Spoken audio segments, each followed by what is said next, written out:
วันนี้ถามสั้นๆนะอยู่ยุ่งๆอะไรหน้าหมอเมียเหรอเราเป็นคริสเตียนเรารู้ไหมว่าเราต้องอยู่เพื่อพระคริสต์อาตมาคลียาเกิดทางเฮอาตมาสัมผัสสู้ก็ดูโยเดียเดียอะไรสิ่งนี้มาละหลายคนเป็นคาลียาแล้วแต่ใช้ชีวิตอยู่เพื่ออะไรก็ไม่รู้ผมยาโปคลียาเกิดทางกันเนี่ยโยเดียอาเจมิเนี่ยเดียอะไรมาสิ่งนี้เดียลัวคนที่อยู่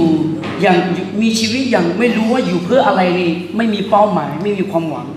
ผมยากเลยอาเจบัดานเนี่ยโยเดียอะไรมาสิ่งนี้ชั่วท่าหนูทุ่มเจมาจ้าอัพยาคนนี้มาโบนี่ตัวเดียลัวแต่คนที่มีเป้าหมายคนที่รู้ว่าอยู่เพื่อใครแล้วมีความหวังเนี่ยจะมีสันติสุขและมีความสุขในการดำรงชีวิตไอ้คนนี้ง่ายโยเดห์อาเจบัดามินเดลีเล่นหนูสิญญาโซหานาโยเดเดงเงหนูทุ่มเจขยาราคาเชี่ยวเจคนนี้ยาไหมในพระธรรมโรมบทที่14ข้อที่7ถึง9บอกว่าโลมาสมบูโยหุเชโยนี่สีในเวลาคุยกับโลบุตรนะเราตายก็เป็นของพระคริสต์มีชีวิตก็เป็นของพระคริสต์ง่าเชี่ยวคนนี้มีเยอะก็สมัยสัวดูเดียวเด็กคนนี้สมัยสัวดูเดมาและบุตรเพราะฉะนั้นคริสเตียนเรามีชีวิตอยู่เพื่อพระคริสต์ทำไมเนี่ยอย่างนี้โตอินาดมาคลิซาโยเดอาเจบัดามินเดลุงอะไรนะสมัยสุขลีบัดามินโยเดอาเดมก็เกิดคำถามว่าทำไมต้องอยู่เพื่อพระคริสต์น่าพันนาหาพระเอเจนะอาเจบัดามินคลีก็ดูโยเดอาเดนเนี่ยพระคัมภีร์โรมบทที่6แล้วก็โรมบทที่3ข้อที่23เช่นกันนะครับบอกว่าเราเนี่ยนะเป็นคนบาปนะต้องตายแต่พระเจ้าทรงโปรดเมตตานะให้เราได้มีชีวิตนะโลมาสมบูรณ์อยู่กูยนี่นิเชสุมละคุยคนเนี่ยยนี่อยู่หืสุมยนี่นิเชสุมคนเนี่ยอยู่บุทางไหนนะอาตมาชัวร์จะจวนนาลูอีบ้ามัวบัดามิเนี่ยอยู่นาลูยาชิวแม่เลยบุทางและ1 โครินธ์บทที่6ข้อที่20ก็ย้ำอีกว่าพระเจ้าทรงซื้อเราด้วยราคาที่แพงคนเนี่ยตีกุลิทุสมบูรณ์อยู่กูยนี่นิเชจินี่อายุพระบุทางไหนนะสัมภามียอาตมาผิวยกผิวเนี่ยเจือทางแม่เลยบุทางแพงขนาดไหนแพงแม้กระทั่งยอมที่จะเอาชีวิตพระบุตรคนเดียวของพระองค์มาแลกกับชีวิตเราอันนั้นนี่ผิวในเรื่องทางอะไรตานะสมัยสู้คลีมีเยอะจะมาอาตมาก็ดูบินเลี้ยวไม่เลยอายุซีคนนี้สิต้องผิวในเรื่องทางไหมพระเจ้าไม่ได้ซื้อเราออกมาจากนรกหรือในความบาปด้วยเพชรที่มีมูลค่ามากมายแต่พระเจ้าซื้อเรามากกว่านั้นก็คือด้วยพระบุตรองค์เดียวของพระองค์สมัยมีเยอะแท้ชื่อยุ่มในอาตมาสิบุลมามาบิกาปุยนี่เจอทางมังเงา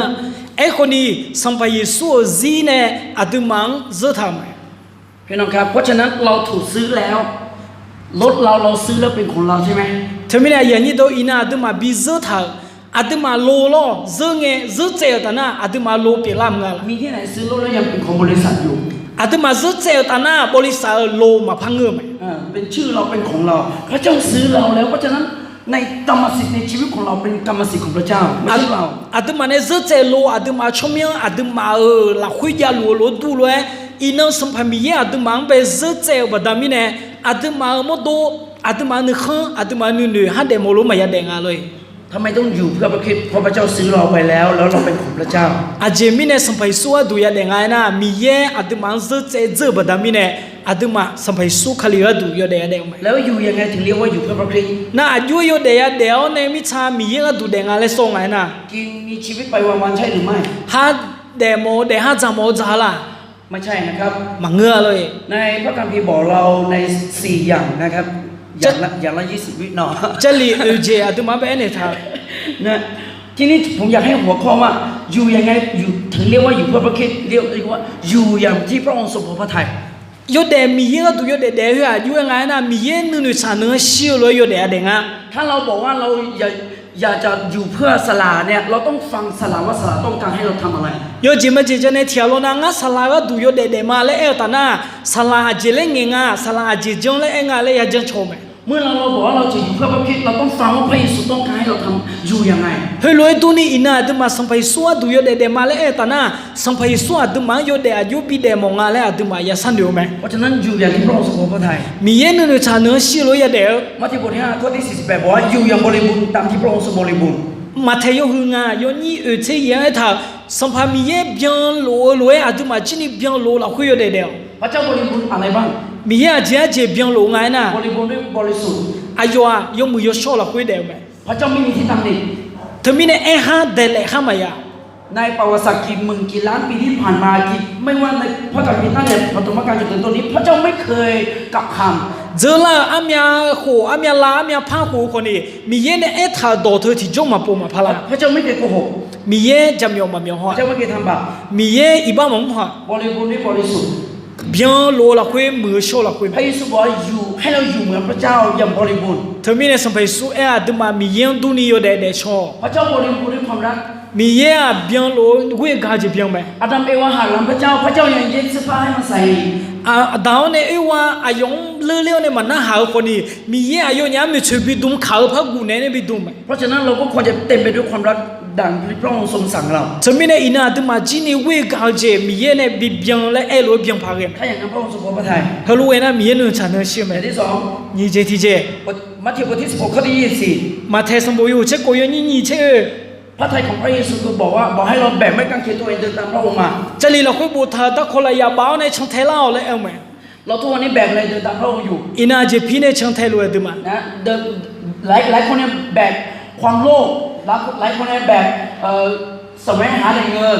เจ้าเรานั้นนึกข้างเจ้าเรานั้นพิวชิมยกงแต่พีเท้าในช่องเทลัว ถ้าเราศึกษาว่าไม้กางเขนมันถึงอะไรไม้กางเขนคือพระทัยของพระเจ้าที่พระเยซูให้พระเยซูมาในโลกนี้เพื่อคือไม้กางเขน อินาดึมาตะคนละยาคือจริงอะไรแต่น่ามีเย็นหนึ่งฉันเนี่ยเชื่อเจ้าคุยอ่ะสัมภาระสู้ตะคนละยังไปบิชิเนี่ยอาดึมามีเย็นจุกบิลิกเนี่ยกันดูไหม เพราะฉะนั้นพระเยซูบอกให้เราแบกไม้กางเขนหมายถึงทำตามพระบิดาแล้วก็เดินตามพระองค์มาอยู่ในทางของพระเจ้า เธอบอกเนี่ยอาดึมังไปเออตะคนละยาพิโอเนี่ยมีเย็นก็มาพอช่องเลยเออไหม เพราะฉะนั้นเราจงดำรงชีวิตเพื่อเดินในทางของพระเจ้า จะมีเนี่ยอาดึมามีเย็นหนึ่งฉันเนี่ยเชื่อหลักคุยก็มาช่อง ตามพระธรรมของพระองค์ แต่จะลีหลักคุยบูธาด้วย ยอห์นบทที่13ข้อที่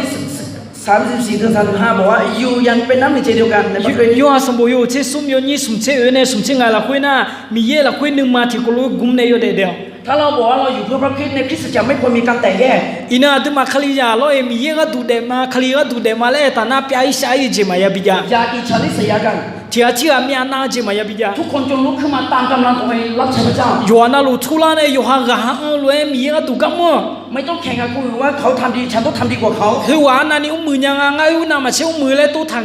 ถ้าแข่งเช่ แข่งกับตัวเองว่าเมื่อวันฉันทำได้ไม่ดีวันนี้ฉันต้องทำได้ดีกว่า ไอ้คนนี้ยูฮาแข่งเช่นะมีน้ำมันมือน่าอินาอยู่เจ้าเนี่ยมือยังไงเลย อันนี้เรียกว่าอยู่อย่างที่พระองค์ทรงพอพระทัย เฮน่ามีเย่หนึ่งฉันเนี่ยเชื่อเลยอยู่เด็ด อยู่อย่างน้ำในใจเดียวกัน หนึ่งมาที่กูรู้กุมในโยเด็ดใช่ไหม สุดท้าย อาสาสายเจ มัทธิวบทที่28ข้อที่มาเทสมา 28 มาเทสมบูรณ์นี่เชี่ยอยู่นี่ ข้อ นี่ ที่ เชี่ย 20พระเยซูบอกให้เราออกไปประกาศข่าวประเสริฐของพระเจ้า สมัยสวยโดนเนี่ยมีเยอะเกินตัวไม่เอา ไปจนถึงแผ่นดินในสิ้นสุดของแผ่นดิน บ้าเจมีเจคนนี้นึกมาดูเหตุการณ์เหตุก็เยอะ ให้เราสอน ไม่เยอะ ให้คนรับเชื่อ อายุมาบิจงแล้วเนี่ย ให้คนได้รับชีวิต อินซีบิซาโล ทุกวันนี้เราไปทุกที่เพื่ออะไร อินาดึมาหังกาเยอะท่าเจมีเนี่ยอีเลย ชิงช้านะที่สามแยกอาคารเนาะสามแยก สามแยกขาบ้าเลยอาดึมาลาเชือเบียยังยังไง โอ้โหฝนตกแดดออกก็ไปได้ อุเย่คนนี้นึกชาติโซ่คนอียังไง